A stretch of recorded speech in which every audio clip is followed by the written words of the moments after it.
So hi మచా. So today video చేయడానికి main reason ఏంటంటే, నువ్వు కాలేజ్లో ఏ ఇయర్లో ఉన్నా, ఐదర్ ఫస్ట్ ఇయర్ అయినా, సెకండ్ ఇయర్ అయినా, ఫైనల్ ఇయర్ అయినా, నువ్వు ఏ ఇయర్లో ఉన్నా నువ్వు సాఫ్ట్వేర్ జాబ్ సైడ్ వెళ్ళాలనుకుని ఎలా నేర్చుకోవాలో తెలియక, ఏం నేర్చుకోవాలో తెలియక, అసలు ఏ రీసోర్సెస్ ఎక్కడ దొరుకుతాయో తెలియక కన్ఫ్యూజన్లో ఉండి యూట్యూబ్ వీడియోస్ చూస్తూ టైం వేస్ట్ చేసుకుంటున్నావా?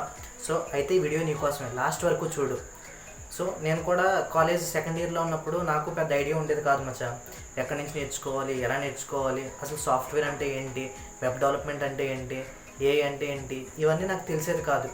బట్ నేను నా సీనియర్స్ని చూస్తున్నప్పుడు వాళ్ళు గ్రాడ్యుయేషన్ 4 ఇయర్స్లో బాగా ఎంజాయ్ చేసేవాళ్ళు. బాగా ఎంజాయ్ చేసి లాస్ట్ ఫైనల్ ఇయర్ వచ్చిన తర్వాత వాళ్ళకి ప్రాపర్ స్కిల్స్ అనేవి లేకపోవడం వల్ల గ్రాడ్యుయేషన్ అయిపోయినా వాళ్ళకి జాబ్స్ అనేవి లేకుండా పోయేవి. సో వాళ్ళ గ్రాడ్యుయేషన్ అయిపోయేది, జాబ్స్ ఎవడిస్తాడు మంచిగా. స్కిల్స్ అనేవి ఇంప్రూవ్ చేసుకోకపోతే బయట జాబ్స్ రావడం అనేది చాలా కష్టం. మన అకాడమిక్ పర్సంటేజ్ అనేది ఓన్లీ నీ జాబ్కి అప్లై చేయడానికి మాత్రమే పనిచేస్తుంది. వన్స్ నువ్వు ఇంటర్వ్యూలో కూర్చున్నప్పుడు నీ అకాడమిక్ పర్సంటేజ్ ఎంత, నీకు ఏ సబ్జెక్ట్లో ఎంత వచ్చినాయి అని ఎవ్వడూ అడగడం మచ్చా. నీకు ఏ స్కిల్ వచ్చు, నీకు వెబ్ డెవలప్మెంట్ తెలుసా, ఏఐ తెలుసా, ఇవి మాత్రమే నీ ప్రాపర్ స్కిల్స్నే అక్కడ ఇంటర్వ్యూర్ చూస్తాడు. కానీ నీ అకాడమిక్స్ గురించి అయితే వాడు అసలు మెన్షనే చేయడు. సో నేను వాళ్ళు చూస్తున్నప్పుడు వాళ్ళ గ్రాడ్యుయేషన్ అయిపోయినా వాళ్ళు అమీర్పేట్ అని, కేపీహెచ్బి అని ఇన్స్టిట్యూషన్స్ చుట్టూ తిరిగి టైం వేస్ట్ చేసుకుని జాబ్ రాక చాలా ఇబ్బందులు పడేవారు. సో నేను వాళ్ళని చూసి ఒకటే డిసైడ్ అయ్యా, మనకి గ్రాడ్యుయేషన్ అయ్యేలోపు స్కిల్స్ ఇంప్రూవ్ చేసుకోవాలి.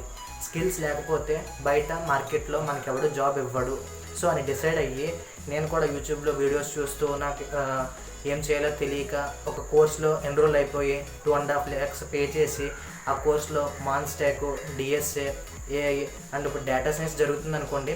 సో ఈ స్కిల్స్ అన్నీ ఇంప్రూవ్ చేసుకోగలిగాను. సో నేను మీకు చెప్పాల్సింది ఒకటే మచ్చా, నేను అక్కడ ఏమేమైతే నేర్చుకున్నానో ఫ్రమ్ ద స్క్రాచ్ నుంచి ఇలాగా సాఫ్ట్వేర్ సైడ్ వెళ్ళి ఎలా చేయాలో తెలియక, ఏమేమి నేర్చుకోవాలో తెలియక ఉన్న వాళ్ళ కోసం ఒక ఫ్రీగా మాన్స్టాక్ మీద ఒక సిరీస్ అనేది స్టార్ట్ చేద్దామని డిసైడ్ అయ్యామచ్చా. ఫ్రమ్ ద స్క్రాచ్ నుంచి HTMLతో స్టార్ట్ చేసి రియాక్ట్ జేఎస్ వరకు ఎవ్రీ HTML, CSS యూస్ చేసి static websites, responsive websites build చేద్దాం. అదేవిధంగా జావా స్క్రిప్ట్ని యూస్ చేసి ఒక screen recorder type application build చేద్దాం. అండ్ టోటల్ మాన్స్టాక్ ఈ టెక్నాలజీస్ అన్నీ యూస్ చేసి ఒక ecommerce application from the scratch నుంచి మీతోనే బిల్డ్ చేయిస్తాను మచ్చా.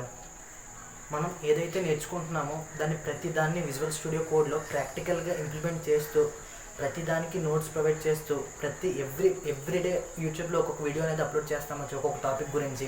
సో ఆ టాపిక్ రిలేటెడ్ ఎవ్రీథింగ్ నోట్స్ అనేది మీకు ప్రొవైడ్ చేస్తూ ఇన్ డీటెయిల్గా మీకు అర్థమయ్యేలా చెప్పడానికి ట్రై చేస్తాను మచ్చా. సో మీరు చేయాల్సిందల్లా ఏం లేదు, అకౌంట్ని ఫాలో చేసుకుని అప్ టు డేట్ ఉండండి, ప్రతి వీడియోని ఫాలో అవ్వండి. సో 2024లో ఎలాగో వేస్ట్ చేస్తాం మచ్చా. 2024 అయిపోయింది, ఇంకా గతాన్ని వదిలేయండి. ఫ్యూచర్లో ఏం చేయాలో అనేది ఆలోచించండి. 2024లో అందరం గుడిపేసాం ఇయర్ని. సో అట్లీస్ట్ 2025లో అయినా ప్రాపర్గా స్కిల్స్ మీద కాన్సన్ట్రేషన్ చేసి 2025 గ్రాడ్యుయేషన్ అయ్యేలోపు నా చేతిలో ఒక జాబ్ ఉండాలి, నేను కూడా సెటిల్ అవ్వాలి, ఒక మంచి టెక్ జాబ్లో సెట్ అవ్వాలి అనుకుంటే ఈ వీడియో అనే కాదు, మీకు ప్రాపర్గా యూట్యూబ్లో చాలా ఛానల్స్ ఉన్నాయి. ఎవరొకరు దాంట్లోకి వెళ్ళి మీకు ప్రాపర్గా ఎవరిది అర్థమవుతుంది, ఎవరిది ఇన్ డీటెయిల్గా ఉంది చెక్ చేసుకుని టుడే నుంచే స్టార్ట్ చేయండి స్కిల్స్ మీద. సో దట్స్ ఇట్ మచాస్. నేను చెప్పాలనుకున్నది అదే. టుమారో నుంచి HTML నుంచి స్టార్ట్ చేస్తాను ఇన్ డీటెయిల్గా. ఎవరైతే ఇంట్రెస్టెడ్గా ఉన్నారో మాన్స్టాక్ నేర్చుకోవాలి అని, నేను నేర్చుకున్న నా ప్రతి కాన్సెప్ట్ని ఇన్ డీటెయిల్గా నేను ఎలా అయితే నేర్చుకున్నానో అదేవిధంగా మీకు అర్థమయ్యే విధంగా చెప్పడానికి ట్రై చేస్తాను. సో ఎవరైతే ఇంట్రెస్టెడ్గా ఉన్నారో వాళ్ళు కామెంట్ సెక్షన్లోకి వెళ్ళి ఇంట్రెస్టెడ్ అని కామెంట్ చేయండి అండ్ లైక్ చేయండి. వీలైతే మీ ఫ్రెండ్స్కి కూడా షేర్ చేయండి, వాళ్ళను కూడా మీతో పాటు కలిసి నేర్చుకునేవ్వండి. సో దట్స్ ఇట్ మచాస్. Signing off. Bye by.